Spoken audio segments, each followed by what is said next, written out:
Collateral damage. The words echoed through the grand chamber of the Galactic Council, and for the first time in recorded history, every delegate in the room stopped speaking. No one argued. No one interrupted.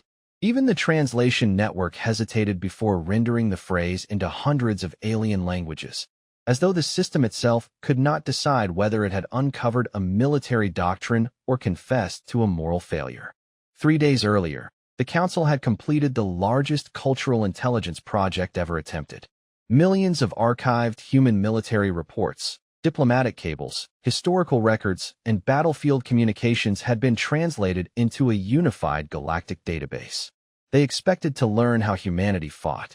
Instead, they discovered a phrase that appeared over and over again, regardless of century, nation, or conflict. Collateral damage. High Curator Lyrex slowly looked around the circular chamber.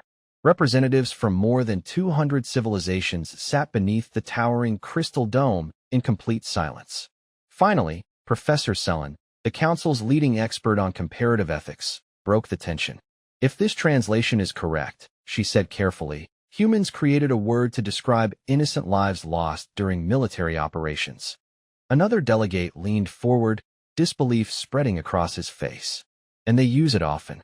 Murmurs rolled through the chamber. How can a civilized species normalize something like that? How many worlds have they destroyed? How many innocent lives have they accepted? By the time the emergency session reached its second hour, the conclusions were becoming increasingly grim. Some believed humanity had simply become desensitized after centuries of endless wars. Others argued something even darker. Perhaps humans viewed civilian suffering as a necessary tool of victory. Admiral Karath stood from his seat, his broad shoulders casting a shadow across the polished floor. If their language contains a dedicated military term for unintended civilian casualties, he declared, then humanity has accepted such outcomes as routine. We may have admitted the wrong species into this council. Several delegates nodded.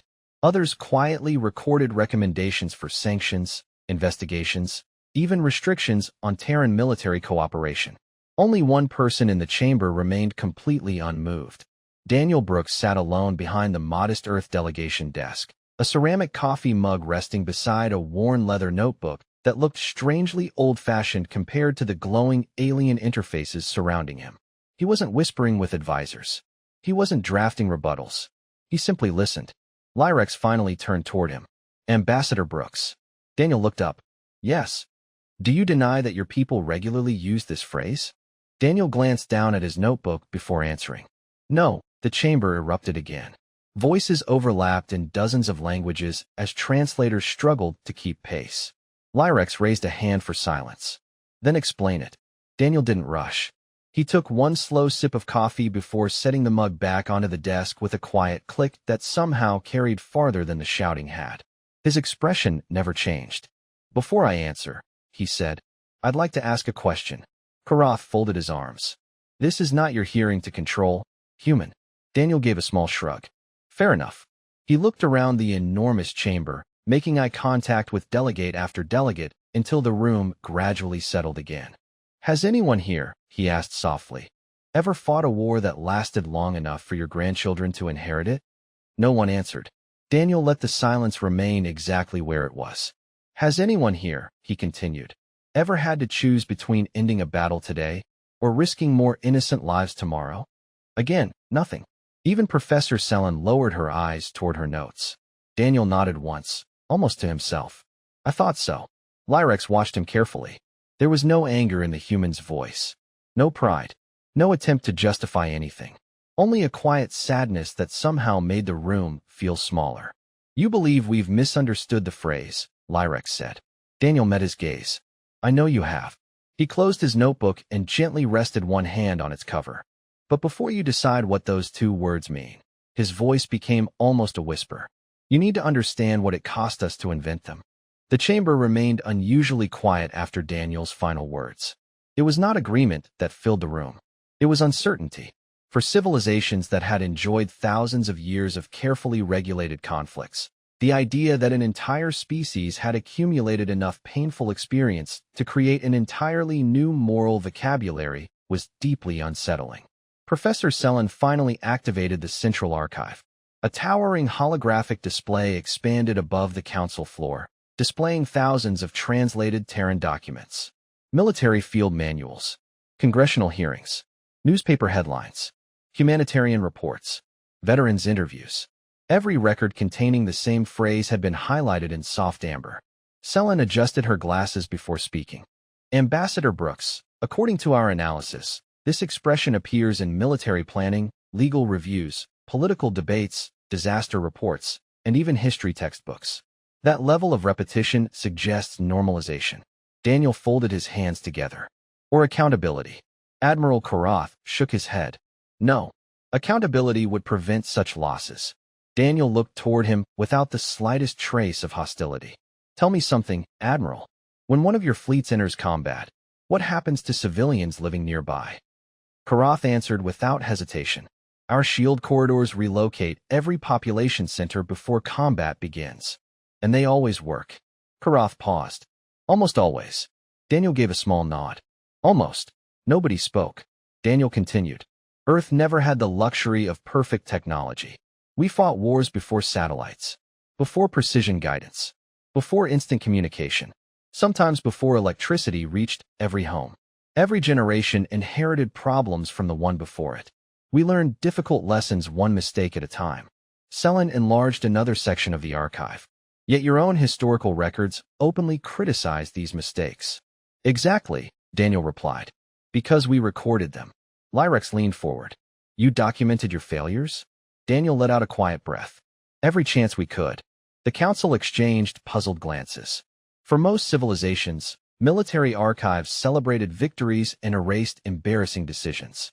Human records appeared to do the opposite. Selen opened another file. This congressional hearing questions military leaders for decisions made decades earlier. Another file appeared. This newspaper criticizes its own government during an active conflict. Another followed. This memorial lists civilian casualties from both sides of the war. She looked genuinely confused. Why preserve all of this? Daniel answered softly. Because forgetting is dangerous. The words lingered over the chamber. One younger delegate cautiously raised a hand. On my world, we erase tragedies after one generation. We believe remembering them only spreads suffering. Daniel smiled sadly. I wish it worked that way. He reached into his notebook and carefully removed a faded photograph. It showed an ordinary American family standing outside a modest brick house. A pickup truck sat in the driveway. Two children smiled beside an old golden retriever while a woman wrapped an arm around the man standing beside her. Daniel placed the picture on the desk without offering it to anyone. This was my neighbor's family when I was growing up in Ohio. His voice remained calm. One decision made by people they never met changed their lives forever. He stopped there. He did not describe the event. He did not ask for sympathy. He simply allowed the silence to finish the sentence. Even Admiral Karath found himself staring at the photograph longer than he intended. Lyrex finally broke the stillness. Ambassador Brooks, are you saying your people created these records because you expected history to judge you? Daniel slowly shook his head. No. He looked around the chamber one more time. We kept them because we wanted our children to judge us, and to do better than we did. For the first time since the emergency session had begun, no delegate reached for applause, criticism, or another accusation. Instead, every eye drifted back toward the endless archive floating above them, and what had once looked like evidence of cruelty was beginning to resemble something none of them had expected to find inside the history of a warlike species: regret. Professor Selen requested a full recess, something that rarely happened during an active council inquiry. The delegates quietly dispersed into smaller circles, but no one left the chamber. Instead of debating military strategy, they were now debating humanity itself. When the session resumed 90 minutes later, the towering archive had changed. The highlighted phrase was still there, but thousands of new documents surrounded it. Hospital evacuation procedures, search and rescue manuals, international relief agreements, pilot training requirements, human military academies teaching officers how to avoid civilian harm whenever possible. Selen looked almost embarrassed as she addressed the chamber. Our first analysis was incomplete. Admiral Karath frowned. Explain. We focused on the phrase itself. We did not examine everything built around it.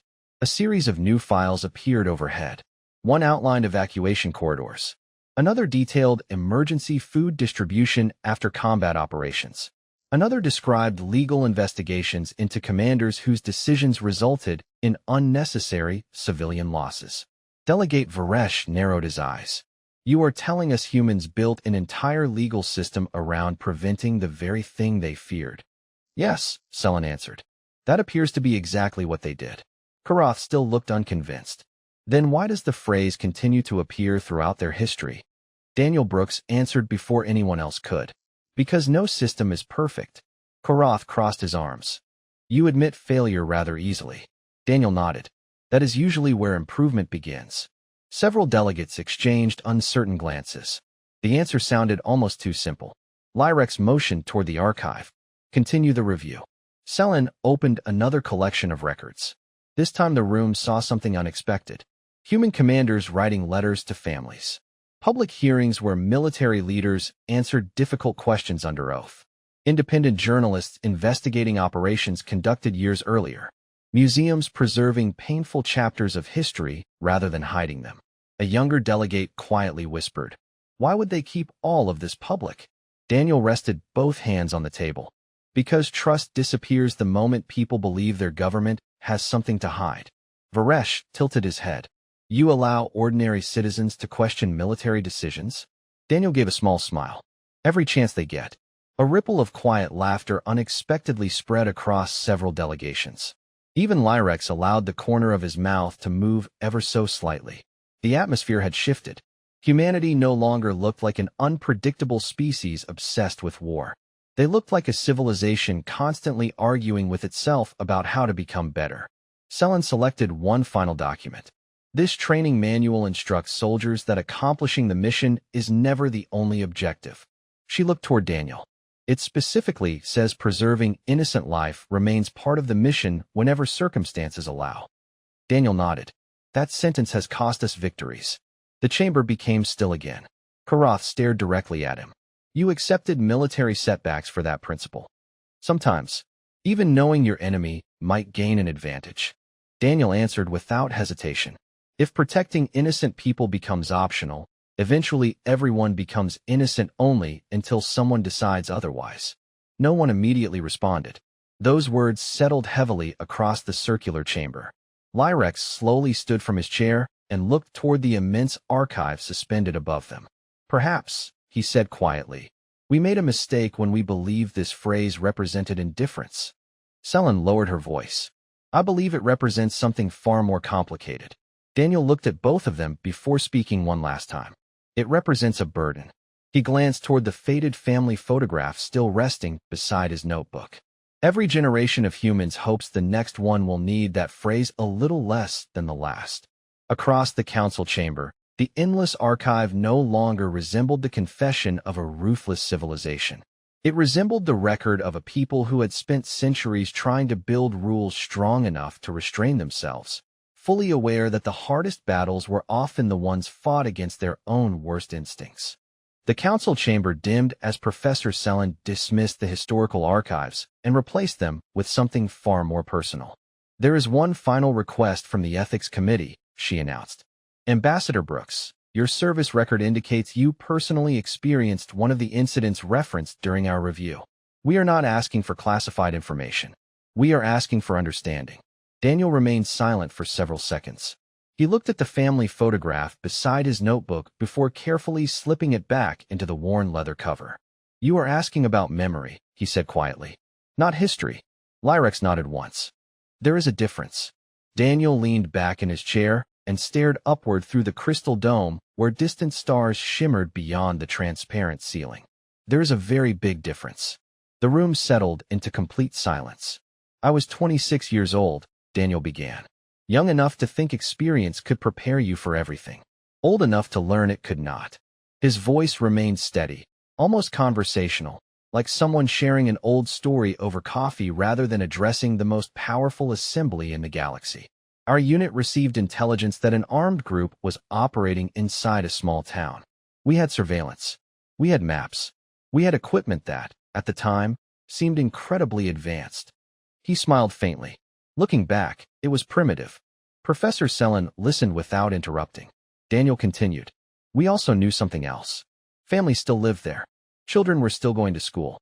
People were still opening grocery stores every morning because life does not stop simply because the world becomes dangerous. Admiral Karath folded his hands together. What decision did your commanders make? Daniel answered immediately. They waited. Several delegates looked confused. Karath frowned. They delayed the operation? For almost 14 hours. That allowed your opponents more time to prepare. It did. Karath shook his head. That seems strategically unsound. Daniel gave a tired smile. Maybe. He looked directly at the admiral. But during those 14 hours, buses left town. Families drove away. Teachers gathered students. Doctors transferred patients. By sunrise, thousands of people who had nothing to do with the conflict were safely gone. No one spoke.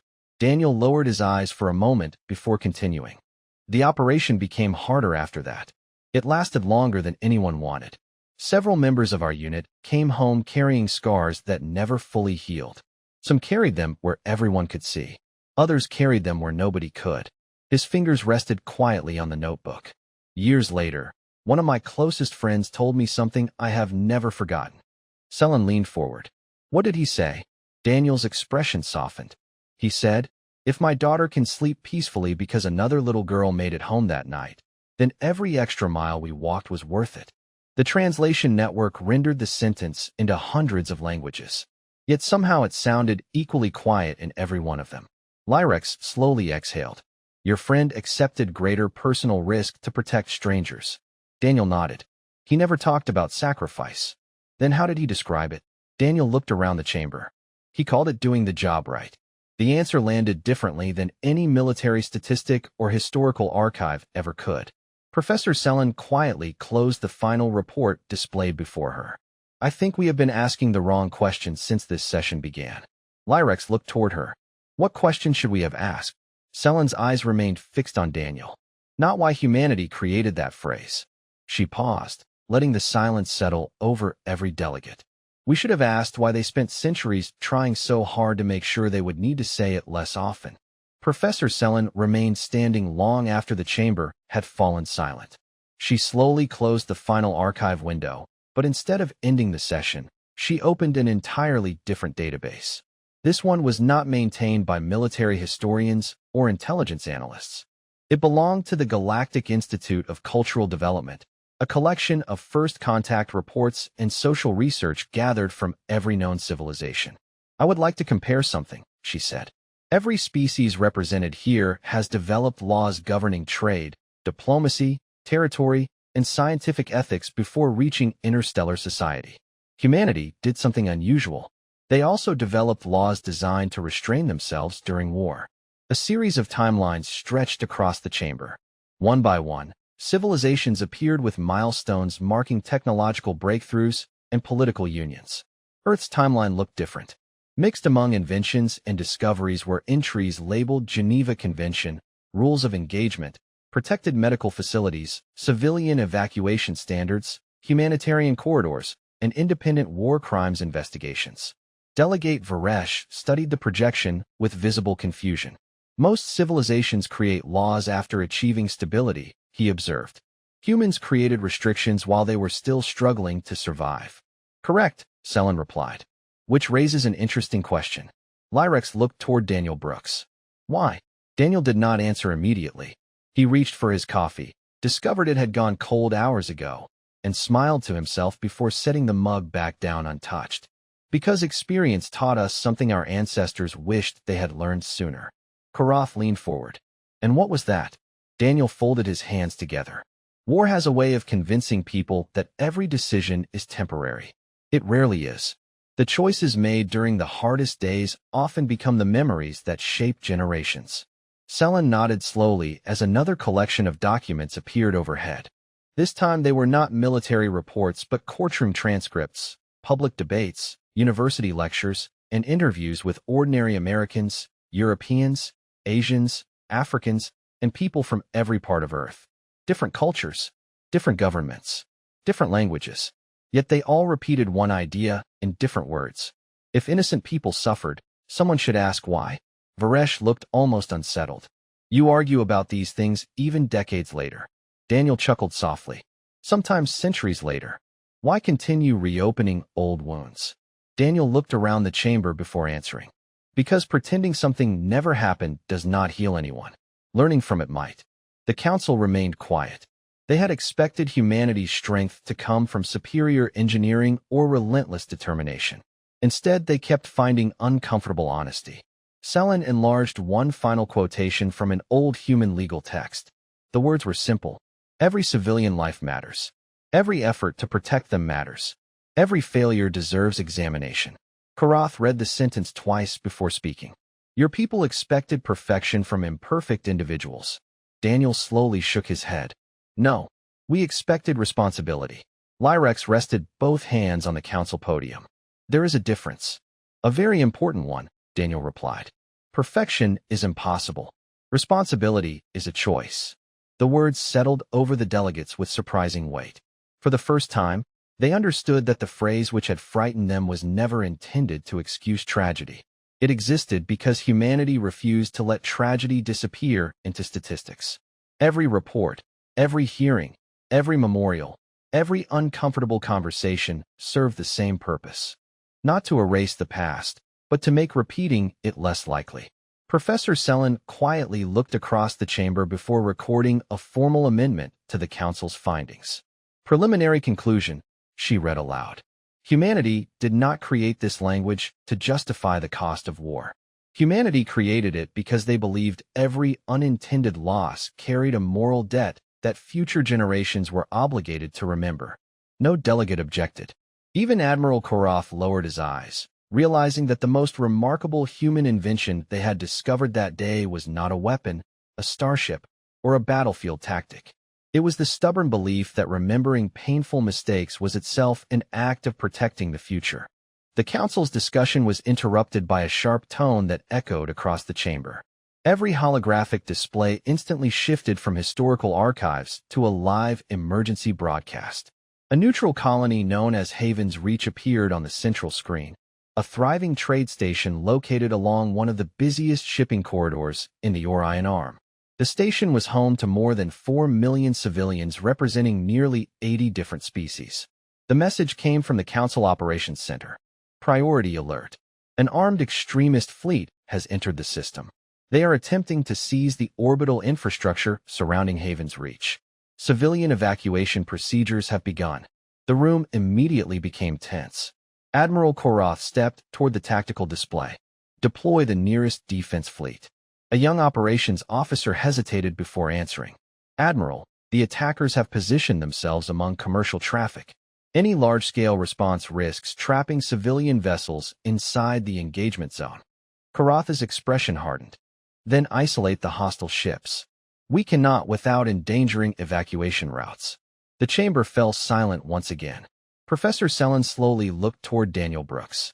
She noticed he was already studying the tactical map with remarkable focus. His relaxed posture from earlier had disappeared, replaced by the quiet concentration of someone who had spent years making difficult decisions. Lyrex noticed it as well. Ambassador Brooks. Daniel never looked away from the display. How much time until the first evacuation convoy reaches open space? The operations officer checked the live feed. Approximately 2 hours if nothing changes. Daniel nodded. And if someone rushes the response? The officer swallowed. The evacuation corridors could collapse into complete gridlock. Several delegates immediately began arguing. One demanded an immediate assault. Another proposed surrounding the station. Others insisted that allowing the attackers more time would only strengthen their position. Daniel listened without interrupting. Finally he spoke. May I ask one question? Lyrex gave a short nod. Go ahead. Daniel pointed toward the orbital map. How many school transports are still docked? The officer blinked, surprised by the question. 32. Hospital ships? 9 confirmed. Civilian cargo ferries? More than 100. Daniel folded his arms. Then those are the priority. Koroth looked directly at him. You would allow the hostile fleet additional time? Daniel answered calmly. I would give innocent people the time they deserve. Koroth frowned. That decision could complicate the operation. Probably. Daniel's voice never changed. But history has taught us something. The easiest military decision is not always the right one. Professor Selin watched every face in the chamber. Only hours earlier, many of these same delegates had accused humanity of accepting civilian losses too easily. Now, the first human recommendation during an actual crisis was to slow down the military response in order to create more time for families to escape safely. The contradiction was impossible to ignore. Lyrex quietly asked, would Earth make the same recommendation if its own forces were already waiting nearby? Daniel answered without hesitation, yes. Even knowing your own personnel might face greater difficulty later? Yes. The answer came just as quickly. Another alert sounded from the tactical display. The first evacuation convoy had successfully departed the station. Hundreds of civilian transports slowly formed a protected line toward open space. The operations officer looked back at the council. The delay has created a clear corridor. Traffic congestion is decreasing. No one celebrated. They simply watched as thousands of ordinary people continued leaving the danger zone one ship at a time. Professor Selen slowly turned toward Daniel. This is what you were trying to explain all day, was not it? Daniel quietly nodded. Words only matter if they survive contact with real life. Around the chamber, no delegate seemed interested in debating definitions anymore. They were watching as civilization demonstrate its principles while the outcome was still uncertain, and for many of them, that realization carried far more weight than every historical archive they had examined together.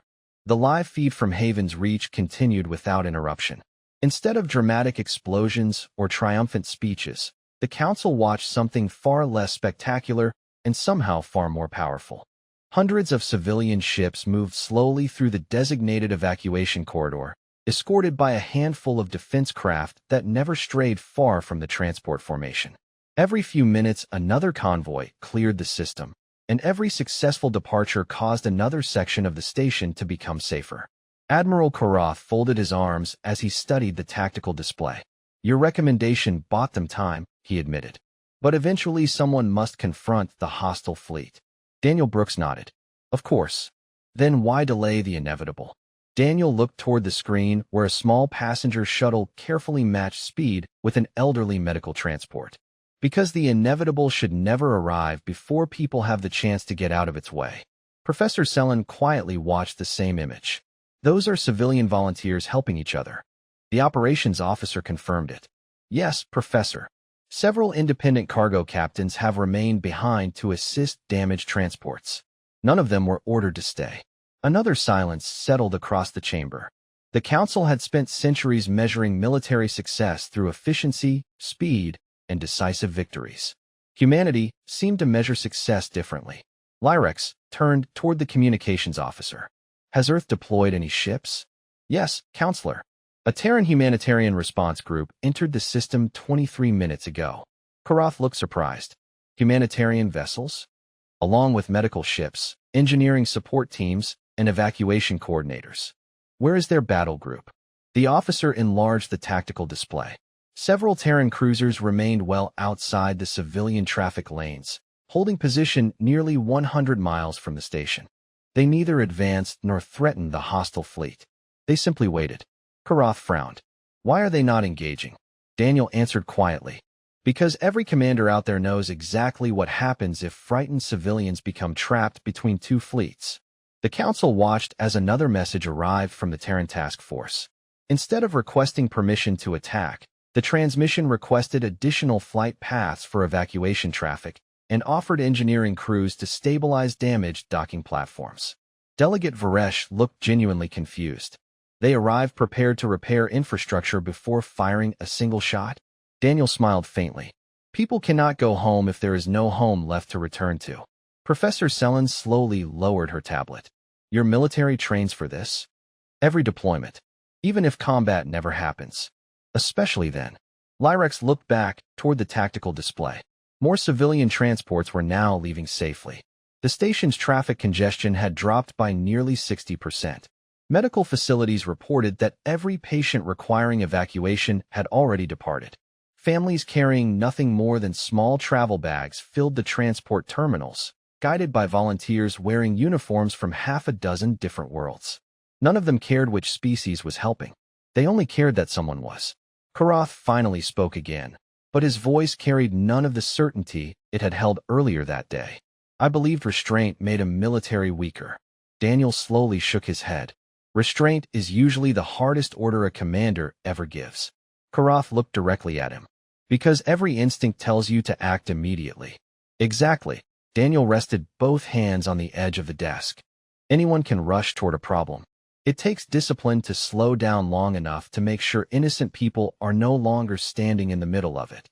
The council chamber remained completely still as another convoy disappeared safely into open space. No applause followed. No one declared victory.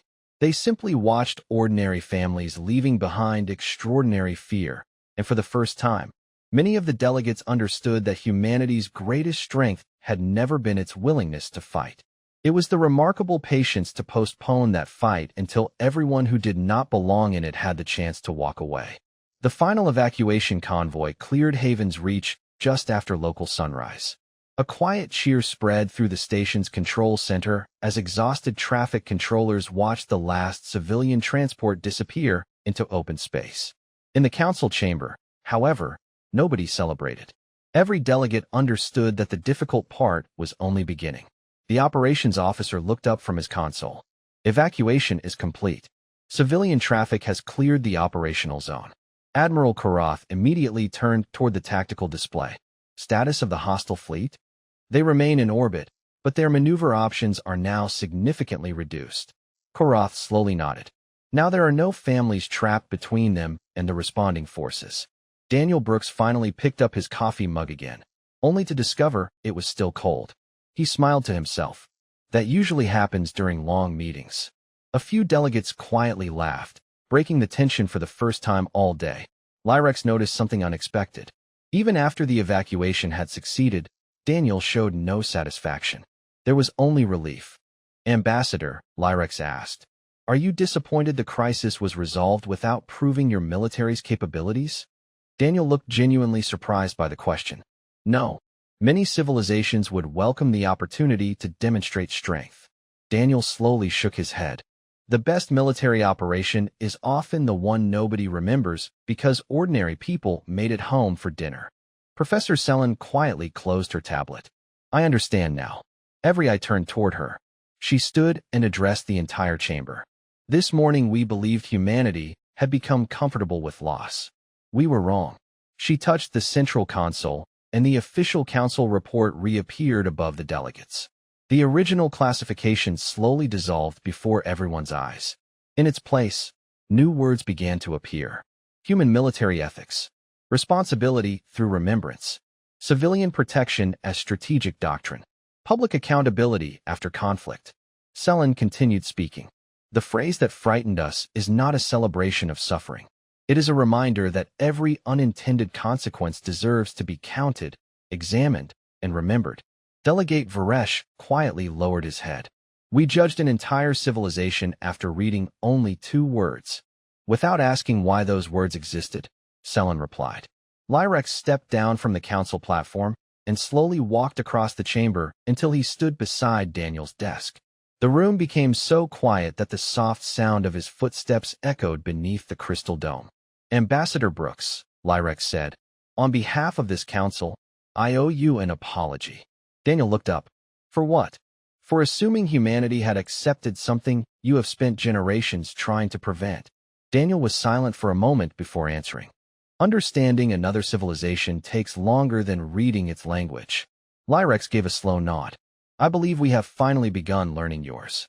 The operations officer interrupted with one final update. The Haven's Reach incident has ended.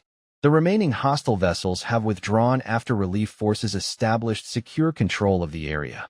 Civilian casualties have been avoided. The chamber remained completely still. No triumphant speeches followed. No one applauded.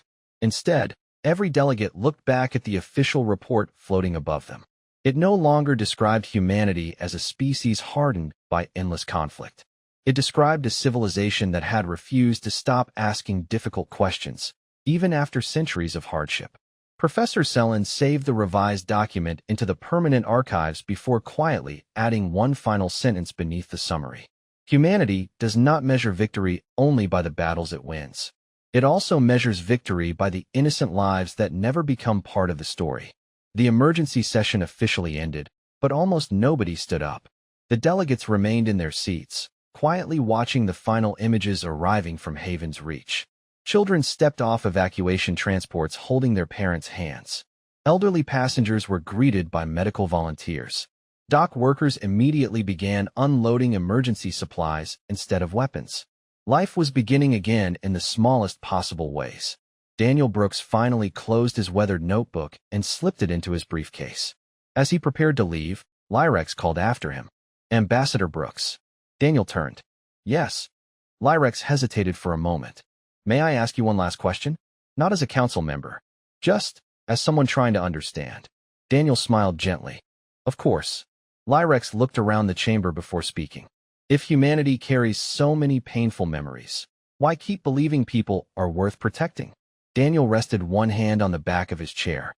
For several seconds, he simply looked through the crystal dome above them where countless stars filled the darkness. "When I was a little boy," he finally said, "my grandfather used to take me fishing every summer." A few delegates exchanged curious glances. It seemed like such an ordinary memory. Daniel continued. "One afternoon I asked him why he always released the smaller fish instead of keeping everyone we caught. He smiled and told me something I did not understand until I became an adult." Daniel's voice softened. He said, "The world does not belong only to us. It also belongs to the people who come after us." The chamber became perfectly still. "Back then," Daniel said, "I thought he was talking about fish." A quiet smile spread across several faces. "Years later, I realized he was talking about everything." Professor Selen slowly lowered her eyes. Daniel continued, "Every choice we make leaves something behind. Sometimes it is a building. Sometimes it is a law. Sometimes it is nothing more than an example another person decides to follow. We cannot control everything that happens. We never could. But we can decide what kind of ancestors we become." Nobody interrupted him. Even Admiral Karath remained completely silent. Daniel picked up the faded family photograph from inside his notebook and looked at it one last time before returning it to its place. That is why we remember our mistakes. Not because we enjoy carrying them. Because forgetting them would hand the same burden to someone else. Lyrex slowly nodded. "Then remembrance is not punishment." "No," Daniel answered. "It is responsibility." Outside the chamber, the first rays of a distant sunrise reflected across the council station, casting warm light through the crystal dome. The emergency alerts had disappeared. The tactical maps were gone. Only peaceful stars remained overhead. Professor Selen finalized the council archive with one final revision. She removed the phrase "potential ethical threat" from humanity's cultural profile forever. In its place, she entered a simple observation. Humanity believes strength is measured not only by what a civilization can build, but by what it chooses to protect when nobody is forcing it to. Years later, new diplomats arriving at the Galactic Council often paused when they discovered that single sentence inside the official archives. Many asked how it had been written. The older delegates always gave the same answer. It was not written during a victory. It was written after watching ordinary people choose patience over pride, responsibility over convenience, and compassion over fear. And somewhere on Earth, completely unaware that his quiet conversation had become part of galactic history, Daniel Brooks spent another Saturday morning sitting beside a peaceful lake with his young granddaughter, smiling as she gently released a small fish back into the water before looking up at him and asking, "Grandpa, will there still be plenty left when I grow up?" Daniel smiled exactly the way his grandfather once had and answered, "That depends on whether we remember that the future has been trusting us all along."